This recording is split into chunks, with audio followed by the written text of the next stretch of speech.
आप देख रहे हैं प्रभा साक्षी और मैं हूं आपके साथ रेणु तिवारी। हमारा खास प्रोग्राम है पूर्वोत्तर लोक, जिसमें हम चर्चा करने जा रहे हैं नॉर्थ ईस्ट की खबरों के बारे में। सबसे पहले आपको बताएंगे अरुणाचल प्रदेश के बारे में, जो लोकसभा से रिलेटेड जो भी खबरें हैं और जो कुछ भी है, इस बार हम आपको इसी बुलेटिन में आपको सारी जानकारी दे देंगे। अरुणाचल प्रदेश के बारे में बात करें तो भारतीय जनता पार्टी भाजपा के नेताओं यानी कि किरेन रिजिजू और तापिर गाव ने अरुणाचल प्रदेश की 2 लोकसभा सीट पर मंगलवार को जीत हासिल कर ली है। इस बात की जानकारी निर्वाचन आयोग ने दी है। केंद्रीय मंत्री किरेन रिजिजू और भाजपा उम्मीदवार गाव ने जीत हासिल कर अपनी अपनी सीट को बरकरार रखा है। 2019 में भी इसी तरह उन्हें जीत हासिल हुई थी। इसके अलावा आपको बता दें कि नेशनल पीपल्स पार्टी यानी कि एनपीपी अरुणाचल प्रदेश में पेमा खांडू सरकार को समर्थन देगी। पार्टी के एक वरिष्ठ नेता ने शुक्रवार को यह जानकारी दी है। एनपीपी अरुणाचल प्रदेश इकाई के अध्यक्ष थांगवांग वांगहम ने कहा कि पार्टी ने हाल ही में हुए राज्य विधानसभा चुनाव में लोगों के जनादेश को स्वीकार कर लिया है। इसके अलावा अब आपको असम के बारे में जानकारी देते हैं।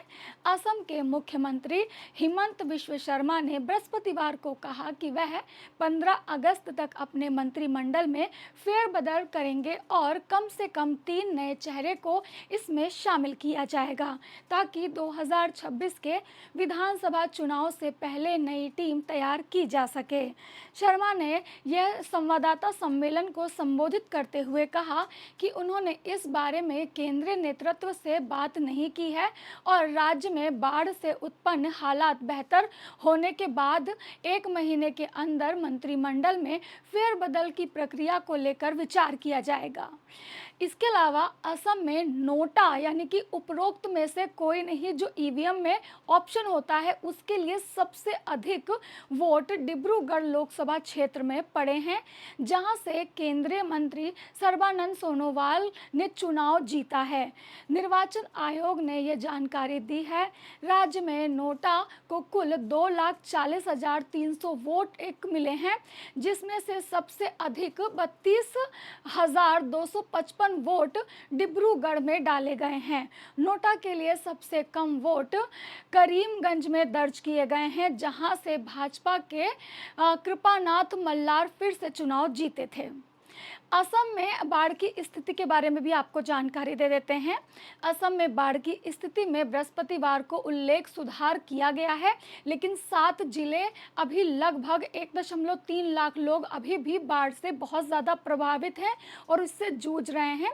असम राज्य आपदा प्रबंधन प्राधिकरण की ताज़ा रिपोर्ट के अनुसार कछार, हैलाकांडी, होजाई, पश्चिम कार्बी आंगलोंग, करीमगंज, मोरी गांव और नगांव जिलों में बाढ़ से लगभग 1,29,500 लोग से ज़्यादा लोग प्रभावित हो चुके हैं और अभी इसमें बचाव कार्य चल रहा है।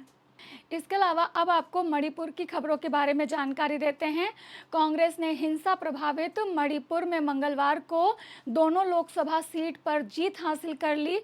अनफ्लेड कन्वन एस थाथर ने ब्रह्मा मणिपुर सीट पर 85,418 मतों के अंतर से जीत हासिल की है। उन्होंने अपने निकटतम प्रतिद्वंदी नागा पीपल्स फ्रंट के कछुई टिमोथी को हराया है।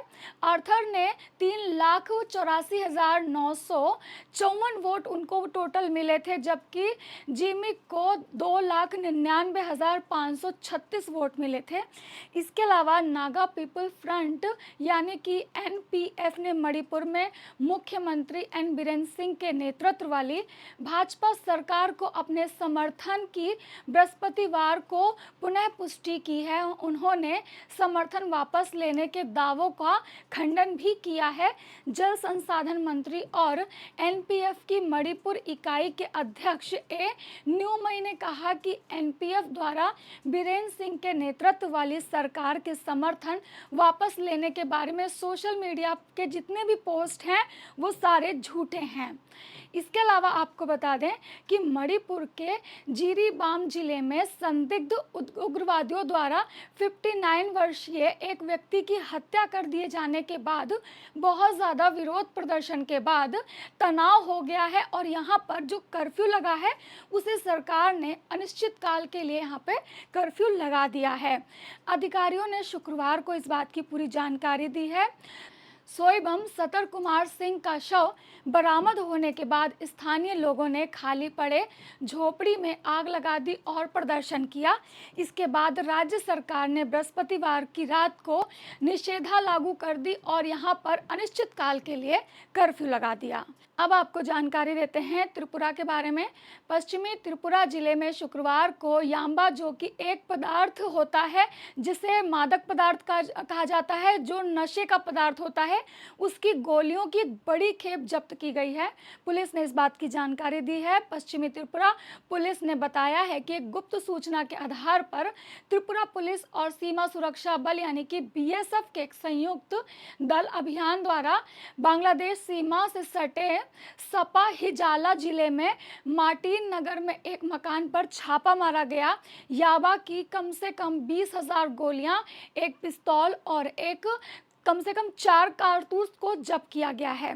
इसके अलावा अब आपको मेघालय की ओर लिए चलते हैं। कांग्रेस ने मंगलवार को मेघालय की तुरा लोकसभा सीट एनपीपी से छीन ली है, लेकिन 15 साल बाद उसे शिलोंग सीट पर हार का सामना करना पड़ा है। निर्वाचन आयोग ने इस बात की जानकारी दी है। तुरा लोकसभा सीट से पार्टी के उम्मीदवार सालंग ए संगमा ने नेशनल पीपल्स पार्टी की प्रत्याशी अगाधा को हरा दिया है। ये थी नॉर्थ ईस्ट की खबरें जो लोकसभा चुनाव से भी रिलेटेड थी और क्या कुछ घटनाएं वहां पे जर्नल रूप से हुई हैं उसके बारे में एक जानकारी। ऐसे ही लेटेस्ट अपडेट के लिए देश दुनिया की तमाम खबरों के लिए आप बने रहें प्रभा साक्षी के साथ। नमस्कार। अगर आप भी लेना चाहते हैं देश दुनिया की तमाम जानकारी तो आज ही सब्सक्राइब करें हमारे चैनल को। साथ ही नीचे दिए बेल आइकन को जरूर दबाएं ताकि हर अपडेट आप तक पहुंच सके।